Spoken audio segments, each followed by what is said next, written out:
अस्सलाम वालेकुम students, how are you? I hope you are fine. Next जो हम डिस्कस करने जा रहे हैं वो हमारा चैप्टर नंबर 9 है अबाउट इवोल्यूशन। उसका जो टॉपिक बी है वो है about evidence of evolution from biogeography, comparative anatomy, palaeontology and molecular biology. कि हमने इन स्ट्रक्चर्स को स्टडी करते हुए जो एवोल्यूशन की एविडेंस है कि एवोल्यूशन का सबूत क्या है वो हमने यहाँ पर जो है वो देखना है। तो सबसे पहले अगर हम बात करें तो बायोजियोग्राफी की हम बात करेंगे कि हमें बायोजियोग्राफी को स्टडी करते हुए किस तरह से एवोल्यूशन की एविडेंस जो है वो प्रोवाइड होती है। ठीक है, लाइक सबसे पहले अगर आप देखें कि जियोग्राफी एक वर्ड है और इसके साथ जो है वो ऐड हुआ पड़ा है बायो, यानी बायोजियोग्राफी। अब इसका मतलब क्या है कि इसका मतलब ये है कि जो स्टडी है डिस्ट्रीब्यूशन ऑफ लाइफ की, डिस्ट्रीब्यूशन ऑफ लाइफ, ठीक है, कहाँ पे? On earth. ठीक है, यानी अर्थ पे लाइफ की जो डिस्ट्रीब्यूशन है उसकी जो स्टडी है वो क्या कहलाती है? बायोजियोग्राफी। यानी इसमें हम अर्थ के डिफरेंट रीजन्स में जो लाइफ एग्जिस्ट करती है, जितने भी एनिमल्स हैं, ऑर्गेनिजम्स हैं, उन वो जो एग्जिस्ट करते हैं लाइफ के डिफरेंट जो अर्थ के डिफरेंट पार्ट्स पे, डिफरेंट रीजन्स में, तो उनकी जो स्टडी है वो हम क्या, उस स्टडी को क्या कहते हैं? बायोजियोग्राफी। ठीक है, तो इस चीज़ से हमें जो है वो कैसे एवोल्यूशन जो है वो उसका एविडेंस मिलता है। लाइक अगर हम फॉर एग्जांपल बात करें तो हमारे पास बहुत से ऐसे एनिमल्स हैं जो सिलेक्टेड एरियाज़ में रहते हैं, सिलेक्टेड एरियाज़ में रहते हैं। ठीक है, मगर वो दूसरे एरियाज़, अदर एरियाज़ जो हैं, अदर एरियाज़, उनके जो एनिमल्स हैं उनसे रिजेम्बलेंस रखते हैं। ठीक है, लाइक मैंने बात की कि कुछ ऐसे एनिमल्स हैं जो सिर्फ़ और सिर्फ सिलेक्टेड एरियाज़ में जो है वो लिव करते हैं, रहते हैं, मगर जो दूसरे एरियाज़ हैं, अदर एरियाज़, उनके जो एनिमल्स हैं उन एनिमल्स के साथ इन एनिमल्स की रिजेम्बलेंस होती है। ठीक है, इनके कुछ करैक्टरिस्टिक्स, जो कुछ इनके फंक्शन जो हैं वो उनसे मैच कर रहे होते हैं। ठीक है, जबकि ये उन एरियाज़ में जो है एग्जिस्ट नहीं करते। क्लियर? तो ये बात जो है ये बहुत कन्फ्यूजन क्रिएट करती है कि एनिमल्स जो हैं वो सिलेक्टेड एरियाज़ में रह रहे हैं और दूसरे एरियाज़ जो हैं उनके एनिमल्स के साथ इनकी कुछ फीचर्स जो हैं वो मैच करती हैं। तो फिर जब हम इस चीज़ को जो है स्टडी करते हैं तो फिर हमें पता चलता है कि कुछ एंसेस्टर्स इनके हैं ऐसे कि ये डिसेंडेंट्स हैं और इनके जो एंसेस्टर्स हैं वो कॉमन हैं, जिनसे आगे जो है वो कुछ फीचर्स थोड़ी थोड़ी चेंज हो गई और उनमें मॉडिफिकेशन के ज़रिए ये थोड़े से यानी चेंज हो गए। क्लियर?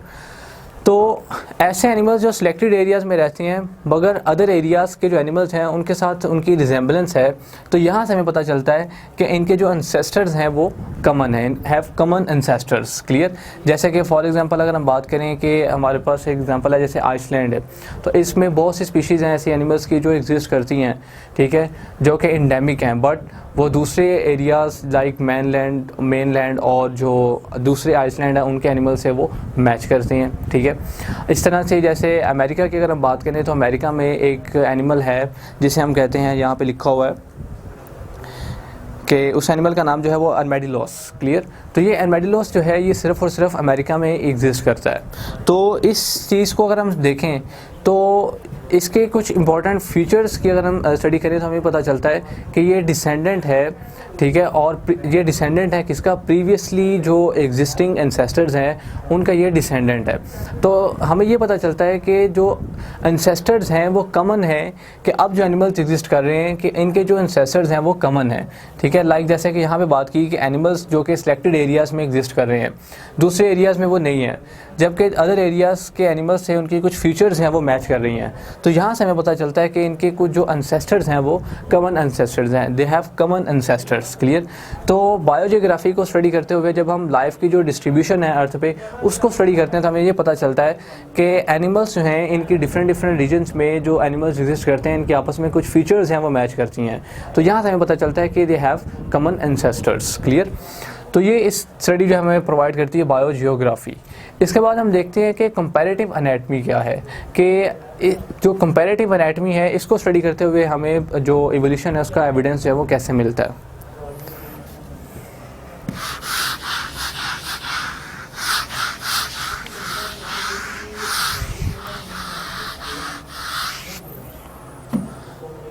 लाइक जब हम कंपैरेटिव एनाटमी जो है,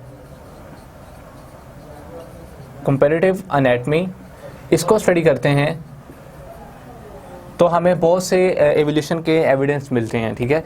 लाइक अगर हम एनाटमिकली यानी स्ट्रक्चरल तौर पर जो है जब हम स्टडी करते हैं, लाइक फॉर एग्जांपल हम जब एनाटमी को देखें, ठीक है, एनाटमी क्योंकि स्ट्रक्चर होता है ऑर्गेनिज्म का, ठीक है, उसकी जो बॉडी की फॉर्म है, उसकी जो शेप है बॉडी की, जब हम उसको देखें तो वो हम एनाटमी को डिस्कस करते हैं।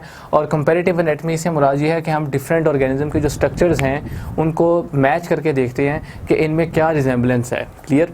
तो जब हम इस किस्म की स्टडी जो परफॉर्म करते हैं तो हमें बहुत से इवोल्यूशन के एविडेंस जो हैं वो प्रोवाइड होते हैं। लाइक फॉर एग्जांपल मिसाल के तौर पर अगर हम मैमल्स की बात करें, मोस्टली मैमल्स, तो मैमल्स में हम देखें अगर हमारे पास ह्यूमंस आ जाते हैं, ठीक है, इसके साथ साथ बैट्स ये हैं और साथ वेल्स वगैरह। क्लियर। तो ह्यूमंस, बैट्स, वेल्स, इनकी अगर हम बात करें तो इनमें 4 लिम्स पाए जाते हैं, ठीक है, 4 लिम्स इनमें पाए जाते हैं। अब अगर आप देखें तो इन सब में जो है 4 लिम्स पाए जाते हैं, ठीक है। जबकि अगर हम फंक्शनल तौर पर बात करें तो फंक्शन इनके डिफरेंट हो सकते हैं। जबकि अगर हम बात करें स्ट्रक्चर की तो इनमें 4 लिम्स जो हैं वो स्मॉल मैमल्स जो हैं इनमें 4 लिम्स एग्जिस्ट कर रहे हैं। इसका मतलब ये है कि अगर ह्यूमंस जो हैं इनमें भी 4 लिम्स हैं, बैट्स हैं इनमें भी 4 लिम्स हैं, वेल्स वगैरह इनमें भी 4 लिम्स हैं, तो इसका मतलब ये है कि अगर मैमल्स जो हैं इनमें 4 लिम्स एग्जिस्ट कर रहे हैं, हाँ उनका फंक्शन जो है वो डिफरेंट हो सकता है। तो इसका मतलब ये है कि इनके जो एंसेस्टर है वो कॉमन होंगे, they have common ancestors. Clear. Same इस तरह से अगर आप बात करें तो हमें ये पता चलता है लाइक जैसे कि और भी बहुत से लाइक जैसे कि the basic similarity of this 4 limbs in the consequence of the descent of all mammals from a common ancestor. The arms, wings, flippers and forelegs of different mammals are variation on a common anatomical theme that has been modified for divergent functions. Clear? तो इस तरह से जो similarity होती है characteristics में, खसूसियात में जो सिमिलरिटी होती है जो कि कॉमन एंसेस्टर से आती है उसको हम कहते हैं होमोलॉगी, ठीक है।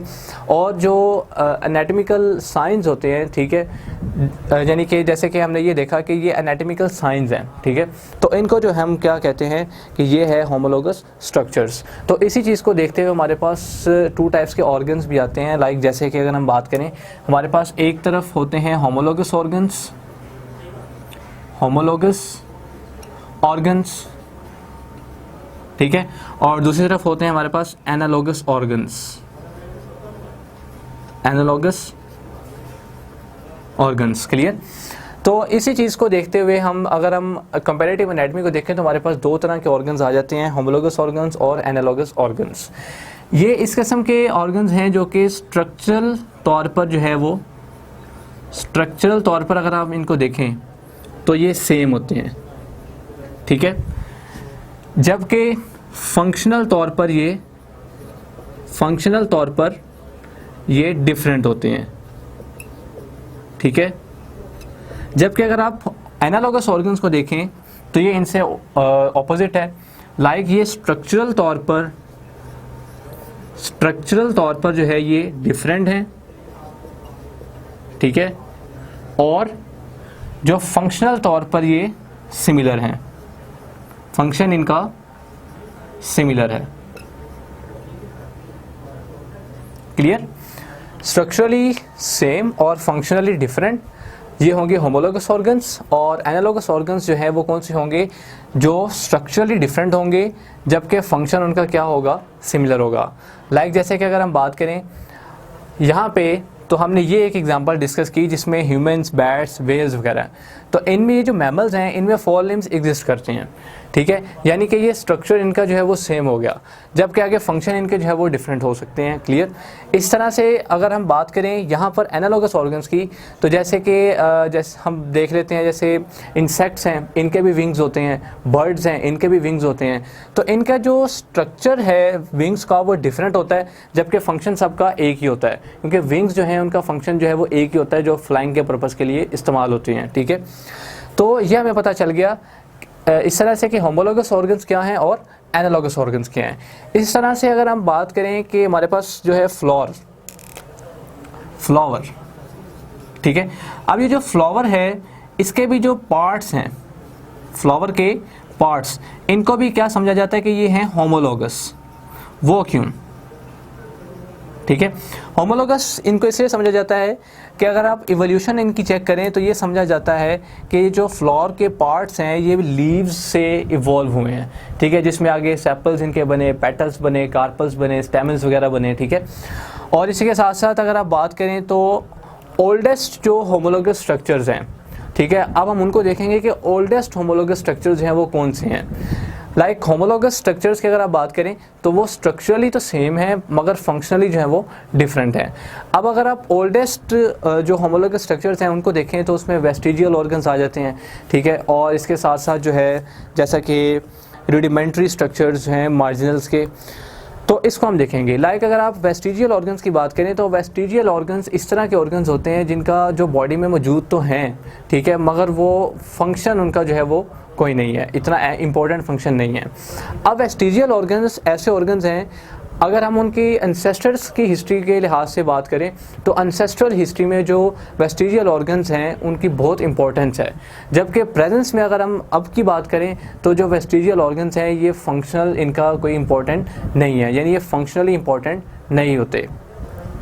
तो इसी तरह से अगर हम देखें तो बहुत से ऐसे वेस्टिजियल ऑर्गन्स हैं, जैसे कि अगर हम वेल्स की बात करें तो वेल्स में जो वेस्टिजियल ऑर्गन्स हैं वो हमारे पास आ जाते हैं, जैसे कि पेल्विस है और उसकी बोन की जो लेग बोन है जिसमें फीमर जिसको बोलते हैं, तो ये जो है वेस्टिजियल ऑर्गन के तौर पर है, जो कि प्रीवियस जो एंसेस्टर हैं उनमें तो ये बहुत इंपॉर्टेंट फंक्शन था इनका, जबकि अगर हम अब प्रेजेंस की बात करें तो इनका कोई फंक्शन इंपॉर्टेंट नहीं है, जिसकी वजह से वेस्टिजियल ऑर्गन्स इनको कहा जाता है। ठीक है, और इसके साथ साथ अगर हम मैन की बात करें, ह्यूमन की बात करें, तो ह्यूमन जो हैं इनमें जो हमारे पास है मोस्टली जैसे कि ईयर के मसल्स हैं और अपेंडिक्स है, तो अपेंडिक्स जो है वो भी अब जो है वेस्टिजियल ऑर्गन के तौर पर उसको कंसिडर किया जाता है कि उसका अब तो इम्पॉर्टेंट उसका कोई फंक्शन नहीं है। ठीक है, तो ये हमारे पास जो है ये एक हमारे पास जनरल एविडेंस हमें मिलती है कंपैरेटिव एनाटमी से, क्लियर, कि हमें ये पता चलता है कि लाइक जैसे कि हमने यहाँ पे बात की कि जो मैमल्स हैं उनमें 4 लिम्स एग्जिस्ट कर रहे हैं,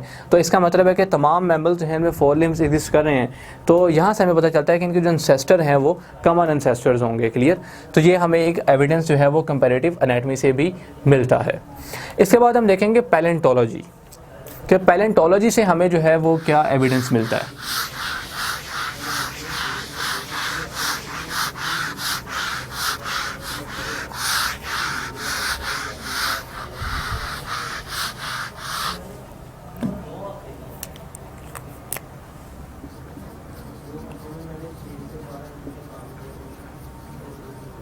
पैलेंटोलॉजी जो है ये स्टडी है फॉसिल्स की, स्टडी ऑफ फॉसिल्स।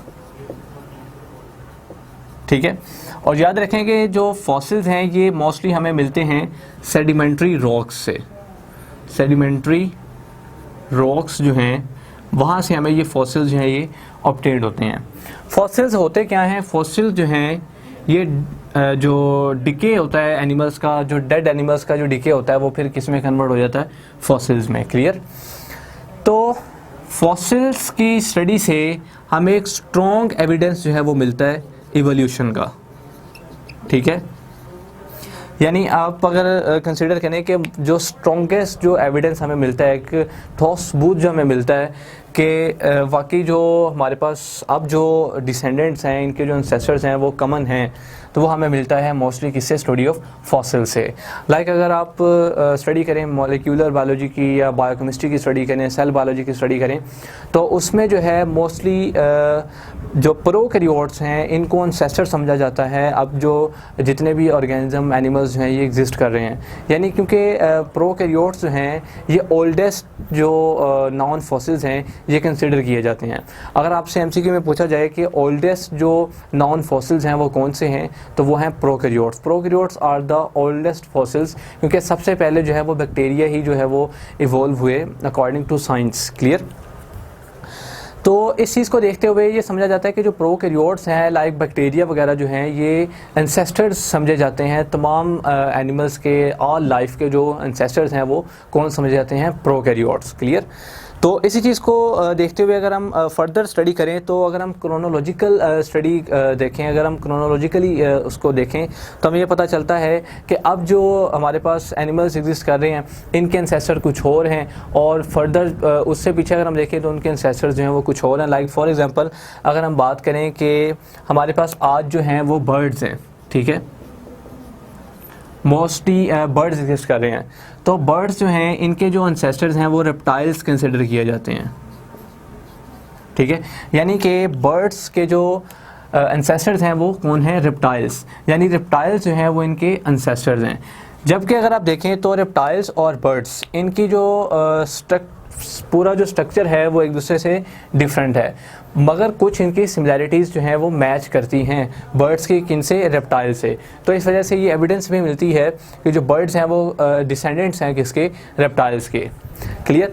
इस तरह से एक आपके पास एक चार्ट सा बना हुआ है, जैसे फॉर एग्जांपल के फॉसिल फिश जो कि अर्लीस्ट वर्टिब्रेट्स हैं एम्फीबियंस के, और एम्फीबियंस जो है वो फॉलो करते हैं किसको? रेप्टाइल्स को, देन मैमल्स एंड बर्ड्स, ठीक है। यानी बर्ड्स से पहले मैमल्स, मैमल से पहले रेप्टाइल्स, रेप्टाइल से पहले हमारे पास जो है वो यहाँ पर आ जाते हैं एम्फीबियंस वगैरह, और साथ में अर्लीस्ट वर्टिब्रेट्स जिनमें फॉसिल फिश। तो ये जो है ये एक स्ट्रॉन्ग जो है एविडेंस है वो हमें मिलती है एक पैलेंटोलॉजी से, ठीक है। कि पैलेंटोलॉजी में हम फॉसिल्स की स्टडी करके हम ये अंदाज़ा लगाते हैं कि ये जो अब के जो ऑर्गेनिज़म्स एग्जिस्ट कर रहे हैं, इनके फॉसिल्स जो हैं वो ये ऑर्गेनिज़म जो हैं ये किस तरह से, यानी कि फॉसिल्स किन ऑर्गेनिज़म से मैच करते हैं। तो जब वो मैच होते हैं तो फिर हमें पता चलता है कि ये जो अब ऑर्गेनिज़म्स एग्जिस्ट कर रहे हैं इनके एंसेस्टर्स हैं वो कौन हैं। क्लियर? नेक्स्ट हम देखेंगे मॉलिक्यूलर बायोलॉजी को।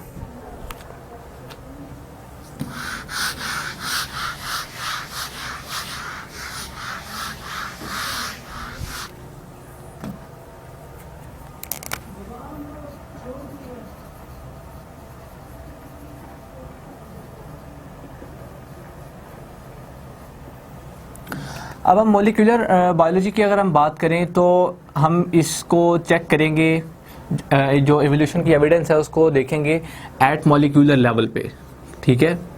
तो मॉलिक्यूलर लेवल में मोस्टली हमारे पास क्या आ जाएगा? जीन्स वगैरह आ जाएंगे, ठीक है। इसके साथ साथ इम्पॉर्टेंट प्रोटीन्स आ जाएंगी। क्लियर? अब फॉर एग्जांपल के हम ऐसा देख लेते हैं कि हमारे पास 2 स्पीशीज़ हैं, ठीक है, 2 स्पीशीज़ हैं जिनका जो जेनेटिक मेकअप है वो किससे बना हुआ है? मोनोमर्स से, ठीक है।